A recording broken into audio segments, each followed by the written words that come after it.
If you're watching this video, you probably want to build a cinema rig like this one.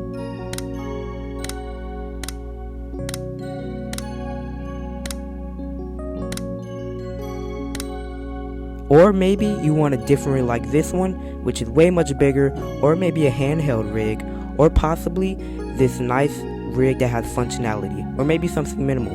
That brings us to the question, what is a cinema rig?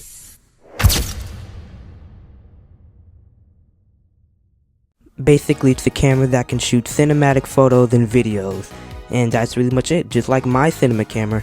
Now that you know what a cinema camera is, I'm going to be teaching you what all of the parts I have on mine, so let's get started. Now you know your boy's rocking the cheapest Sony camera out there, the Sony a6000. I do plan to get the Sony a6-7000, but I'm working on getting the 70-200. Speaking of lens, I have the 50-200 kit lens, still a pretty good lens. Only thing is it doesn't work good in the night as I expected it to, especially considering that this lens is $300.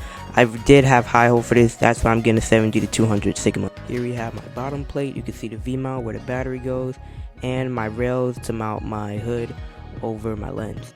Next we have the top bracket, I have a little L-shaped piece on there, and I have a little clip to put my receiver in, which we're going to talk about next. Next, these are my transmitters. Transmitters can output and input an HDMI device. For example, if I'm working with a director, which I have in the past, and I don't want them seeing over my shoulders, I can give them my iPad and use an HDMI to USB Type-C to give them the transmitter, and basically kind of like they can see what I see, so they won't be looking over my shoulders. Next we have my matte box, very cheap material, about $25, pretty good though. Next is my Newegg battery, it's a 99 watt and it's pretty good. I can charge my phone, my devices, and my monitor with it. Next is my Fieldworld monitor and my Condor Blue cable. Fieldworld monitor have been treating me great, very good product. The only thing is it does kind of get a little bit warm in temperature. Condor Blue cable, absolutely excellent.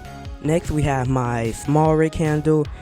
This thing holds it all. It's very powerful, very reliable, haven't gotten loose once, and I have a little extension on the back to add more cold shoe mounts and hot shoe mounts attachments, which is very useful for customizability. Next we have my KNF concept filter.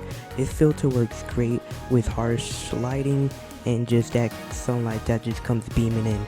10 out of 10 product, I love it. Now we talked about my rig, but what type of rig should you get for your camera? Honestly, it kind of depends on what you do. For example, I do more video and more sports photography, so I need that KNF concept filter to block those harsh sunlight. But honestly, if you're doing things like doing light video editing and taking more photos, then I suggest going for a much lighter rig, since you won't be doing much video anyways, and you won't need that much equipment to get in your way, so you can do the best you can on those photos and do videos on the side a bit. The camera rig you build should be built for you and by you. Honestly, whatever works best for you. If you're not working in the sunlight, then you don't need a KNF concept ND filter. If you, like for example, need great audio, then you shouldn't get a Sony a6000 because it doesn't record audio the best, and it doesn't use external audio jacks like a head jack. And honestly, you should just take into consideration what type of equipment do you really need. For example, do I need that matte box? No, not really. Honestly, I'm gonna be real with you. The reason why I got that matte box is just for my camera to look cool and me to look professional as possible. Again, you should make your camera not only feel great, look great, be by you, be for you. If that kind of makes sense. Honestly, just play with the equipment you got, see if it's comfortable, and really take into consideration of what you need and what you don't need.